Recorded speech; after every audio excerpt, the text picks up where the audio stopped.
Hey y'all, welcome back to my channel, and today we are doing day 3 of my top 5 books of 2019 in categories. First we had thrillers, mysteries, then we had male romances, and today we're continuing with male romances, just in the young adult genre of that particular area.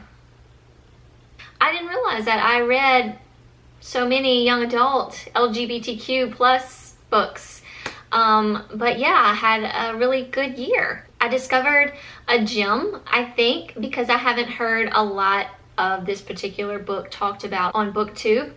Other than that, I think you've heard of all the other 4 that I'm gonna have in this category in today's video, but I do have one, just one today, honorable mention, and that is White Rabbit by Caleb Roehrig. I don't know if I'm saying that correctly. I read this in the early part of 2019, way before I knew booktube existed. I actually listened to this on audio and I thought it was really fun. I think it was on sale on Audible, but it just sounded different than what I had been reading. It was young adult for one, and I think this may have been like the first young adult sort of book that I picked up as far as like LGBTQ, and it was a mystery. It had a little bit of a mystery in it, and I found it adorable, and I just enjoyed it. It doesn't have high ratings on Goodreads, but I liked it, and I just wanted to mention it. So in this book, we have Rufus, who is not having a good day. It all takes place in like one evening. His boyfriend had broke up with him. I don't think like that day, but previously he had broke up with him, and for some reason he reappears that day telling Rufus that they need to talk. Sebastian is his name, but also we have another story happening that involves Rufus's sister, April. Now this is his stepsister, but she calls him that evening and tells him that she needs his help. She woke up drenched in her boyfriend's blood and he is dead next to her. So that's how the book opens up, and so Rufus and Sebastian go on this adventure of picking up his sister and finding out what happened. What did she do? Did she do it? She doesn't remember anything. I think there was a party involved with some drugs hopping around. It was just a really fun, cute read. I enjoyed it. It was very low-key. I just thought it was fun. I gave it 5 stars, so I just wanted to mention it in this video. So on to my top 5 young adult LGBTQ plus books in 2019 that I absolutely adored. Coming in at number 5 is Aristotle and Dante, Discover the Secrets of the Universe. This is written by Benjamin Sades. I'm so bad at these names. It's won very many awards. It's such a good book. It doesn't really have like a sort of like a plot to it. It's just about these 2 young boys that found friendship within each other, and they grow within that friendship. And Aristotle is sort of an angry teen. He has some history that he's trying to deal with, and Dante is just like this fun, sort of flamboyant type of young man that just pops into Aristotle's life, or Ari. They meet at a swimming pool during the summer, and they just form such a beautiful friendship from there. Dante realizes he is gay before Ari thinks of anything in that area.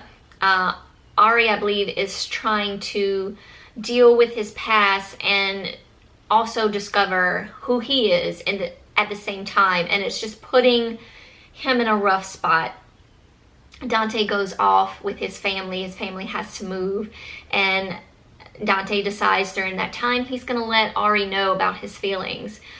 And it's just the story of them and how they are coming of age and coming in terms with their sexuality and who they are. Dante realizes it before Ari. It's just a beautiful a beautiful story of two young guys, and I loved it. It was almost like a journal-like sort of read.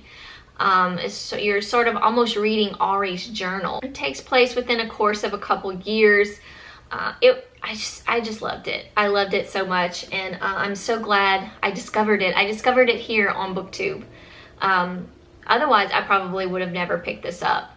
And at number 4, we have What If It's Us by Becky Albertalli and Adam Silvera. I love this book. I thought it was super, super cute. So we have Arthur and then we have Ben.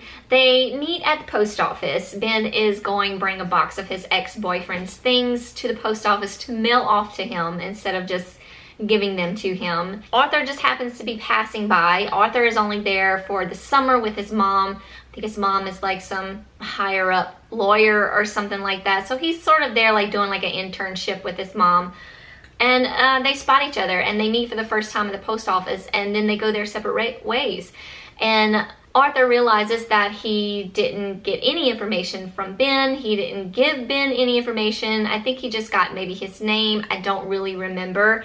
But he does like this cute little search for Ben where he posts something up at a cafe, a little note like, if you find this, seek me out, or something like that. It was a super cute sort of meet and greet sort of little thing. It was a pretty thick book. I did listen to this on audio, as well as Aristotle and Dante Discover the Secrets of the Universe. All narrations in all of these books were on point. But anyway, yeah, just a cute little summer fling. It just gave me all the feels. I just loved it, and it was just a fun read. At number 3, we have Autobiography by Christina Lauren. This was such a good book. Such a good book. I laughed, I cried. So sweet. So we have Tanner and Sebastian. Tanner is in his last semester of high school, and he decides to take this writing course. And then we have Sebastian, who I believe wrote some sort of book. So he is giving this writing course. He's part of it. He's not the actual teacher, but he's there to help during this writing course, if I'm remembering correctly. But Sebastian is a Mormon. Now Tanner is an out of the closet kind of guy. Well, he just moved from California to Utah, so he's not quite fully out. His parents know, his friends know, but it's not like he just announced it to the world. But then we have Sebastian, who is definitely a closeted gay guy, and he's Mormon, so it's not something that is welcomed into the Mormon religion. But they meet and they become friends, and they would both get to be a little bit more friendlier. But Sebastian, of course, is holding himself back because of his religion and because of his parents and who he's supposed to be, or who he thinks everyone thinks he's supposed to be. That's just how he was brought up. And it's just really, really sad that he cannot express himself because of that. He goes off to the camp to become a man or whatever in the Mormon religion.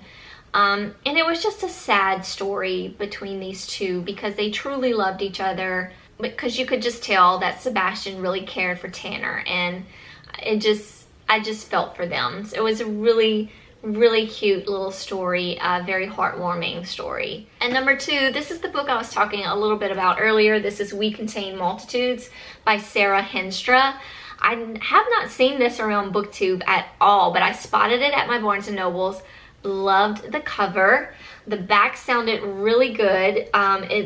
It really grabbed me because it was definitely written out in forms of letters. So these two guys basically talk to each other in the form of letters. And of course they, eventually they talk to each other in real time, but for the most part, it's all done in a letter format. So we have Adam R. Curl. His name is Adam Kurlansky, but everyone calls him Curl. He is a popular guy. He's a jock. He's on the football team, all that good stuff. And then we have Jonathan, who is very, very out and proud, very flamboyant, such a fun character. They are assigned in their English class to write to each other. And so every day when they come to class, they have like a new letter for each other. Well, it kind of grows from there, and they end up actually just writing to each other on a regular basis, more than just like, I think they're only supposed to do like maybe one letter a week. I don't really remember. But they end up doing more. They write each other on weekends, and they tell each other. So you get like you get who they are in these letters, and they start to open up to one another.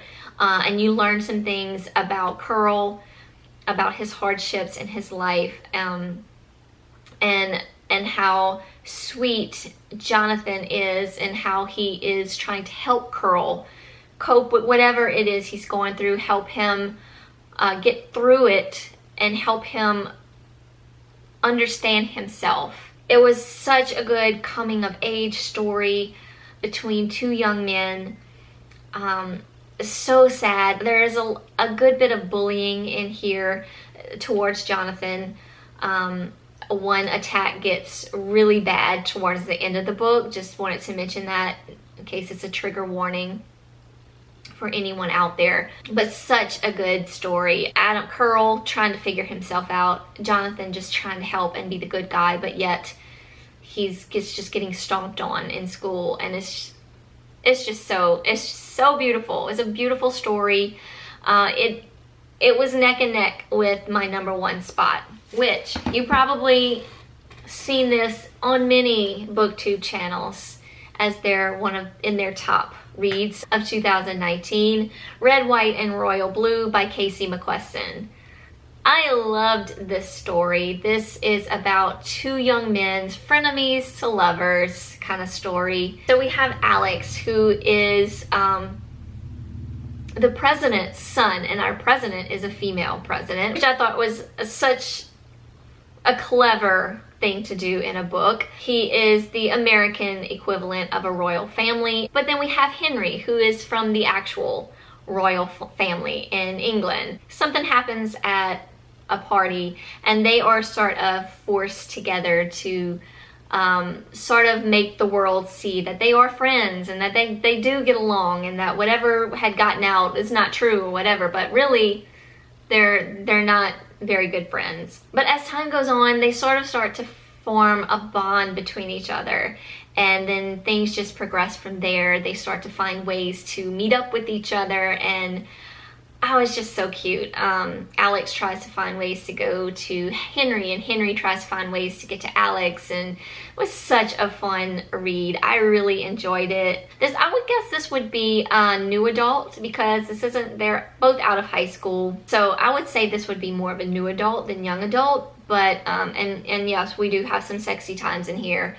And I just love the story. Just from the female president to our two royal guys coming together, and it was just a fun read. Not to mention Casey McQuiston is from Louisiana, so hey, I think this was her debut book, and it was awesome, and I can't wait to see what else she has out there for us. So that's it, y'all. That was my top 5 male romances in the young adult genre, I guess. I don't really know what to call this, but I didn't really want to include it in the male romance part because it was on a different level. But I hope y'all enjoyed it, and thank y'all so much for watching. As always, I'll have these books listed down below in the description box if you want to check them out, as well as my 2019 Goodreads list. You can just click on that link and it'll take you to all the books I read in 2019, which was 92 books in 2019. So a very good year. And that's going to be it for this week's videos. Next week I'll be back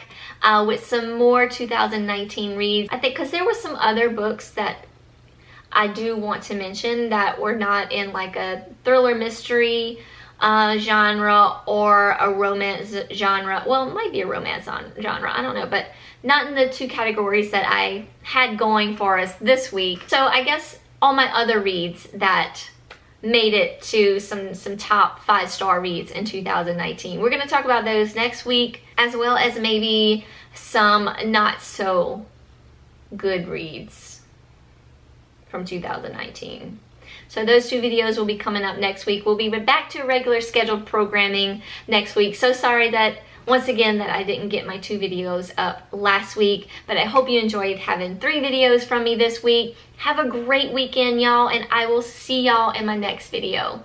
Bye, y'all.